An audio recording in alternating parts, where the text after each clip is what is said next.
Mom, I don't know, Mom. This is a heavy sucker. Oh, Mom, I can't do it. Boom. Donald Trump is actually losing his mind in front of our eyes, and this weekend he may have given his most disastrous speeches to date. It felt like he was workshopping some crappy political stand-up comedy routine, but he came off as unstable, incoherent. He was late 2.5 hours, but listen very closely to the way he's slurring in this clip. Out there, because this is, okay, so I just got this today. Somebody handed it to me. It's a weird, and not as a joke. I said, anybody have any Tic Tacs? And the guy said, yeah, I have one. Look at the size of that sucker. Could you? The media would never let it go if President Biden said that exact same thing in such an incoherent way. They hold President Biden to an impossible standard while treating Donald Trump with kid gloves no matter how many times he messes up. But watch this clip of Donald Trump floating the idea of serving 3 terms, and the crowd eats it up. You know, FDR, 16 years. Almost 16 years. He was 4-term. I don't know. Are we going to be considered 3-term or 2-term? You tell me. Ronnie, what do you think? Are we 3-term or 2-term if we win? But think of it. They're going to say, wonderful. Now, he did that State of the Union the other day. He was high as a kite. So I think we should call for drug tests on the debate. Yeah?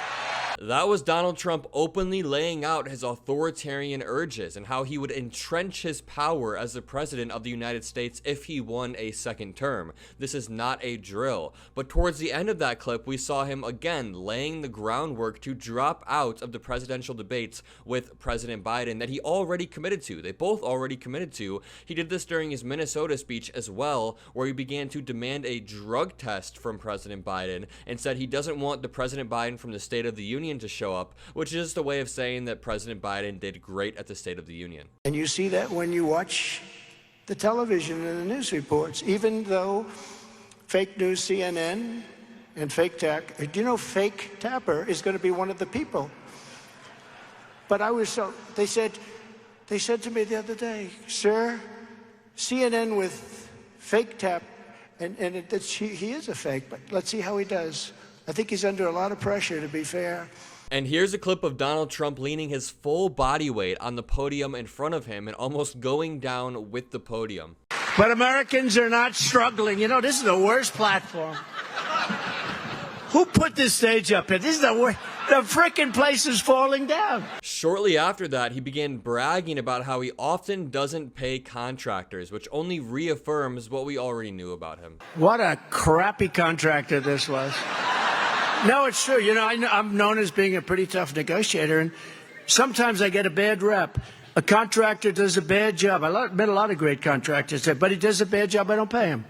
That clip was from St. Paul, Minnesota on Friday, and then the next day he gave a speech at the NRA convention in Dallas, Texas. Not only was he 2 hours late, but when he got on stage, all sweaty, he began to be swarmed by flies that he had to swat away. And all of New England, actually, he's a disaster. He's radical left. RFK Jr. is radical left. It reminds me of this fly that's driving me crazy up here. This fly is brutal. I don't like flies. That's another example of Trump acting like a wannabe stand-up comic, and it really makes me mad how people in the crowd think he's just some funny, goofy, older dude who makes jokes, when this is someone who would genuinely bring an end to American democracy if he got a second term.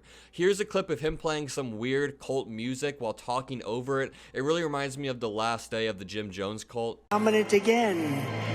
Yes, oh yes, and quickly, says President Trump. Yes, oh yes, and quickly. It really weirds me out when he refers to himself in the third person like that. But then Donald Trump claimed that he may have helped black individuals in America more than Abraham Lincoln.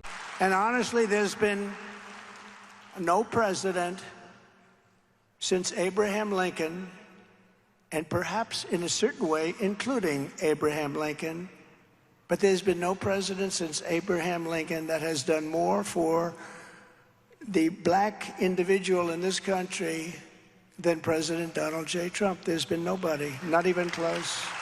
And Donald Trump continues using that line about immigrants poisoning our country. I think in any normal country, this would end somebody's presidential campaign. I mean, remember 20 years ago when our politics were somewhat normal, but Howard Dean let out a weird scream on stage and that ended his campaign. Yet Donald Trump is going up there echoing the words of Hitler verbatim, and somehow that doesn't end his campaign. They launched the attack right from the areas where they're coming into our country.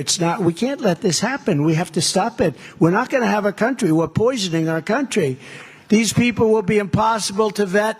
The vast majority support Hamas, and even neighboring countries like Egypt and Jordan don't want them. Trump also will not stop talking about President Biden, challenging him to a round of golf. He brought it up in both speeches, and he talks about it every opportunity he gets. President Biden was obviously being tongue-in-cheek, trying to get under Trump's skin, and it really worked. But in Minnesota, Donald Trump claimed that he had won 29 club championships. Then the very next day, he claimed that he had won 31. Okay, I'm a very good golfer. I really am. Won 29 club championships.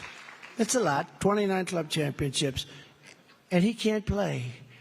And he said the other day, it's all disinformation. I played golf for a long time. I won a lot of golf.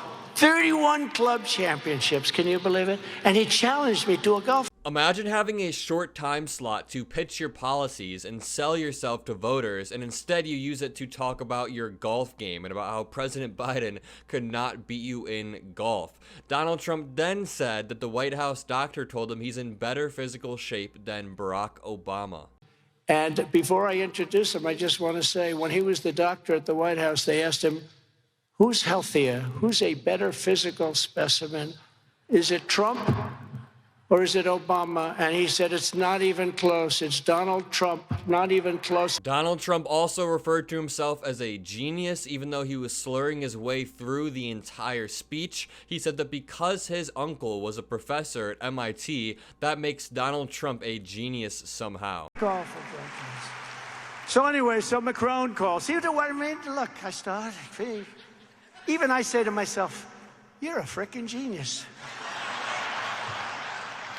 Hey, look, I had an uncle, my father's brother, who's the longest-serving he's the longest-serving professor in the history of MIT. He graduated, he was a phenomenal student, a real genius, really brilliant guy. And, I believe in the racehorse theory. Fast horses produce fast horses. He went to MIT, graduated, they said, we'd love to have you be a professor. He was there for, I think, 41 years. He's the longest-serving professor in the history of MIT. It's nice to know. Do you think Biden has that in his family? I don't think so. I may be wrong. Let's check. The moral of the story is Donald Trump is becoming increasingly incoherent in front of our eyes. He's slurring his way through entire speeches. He's falling asleep in court. Sometimes it's hard to even decipher what he's saying during his speeches. But my name is Adam Mockler. If you enjoyed the video, leave a like. Let's get MeidasTouch to 3 million subscribers. We can get my personal channel, Adam Mockler, to 250,000 subscribers. I'll see you guys soon. Love this video? Make sure you stay up to date on the latest breaking news and all things Meidas by signing up to the MeidasTouch newsletter at MeidasTouch.com/newsletter.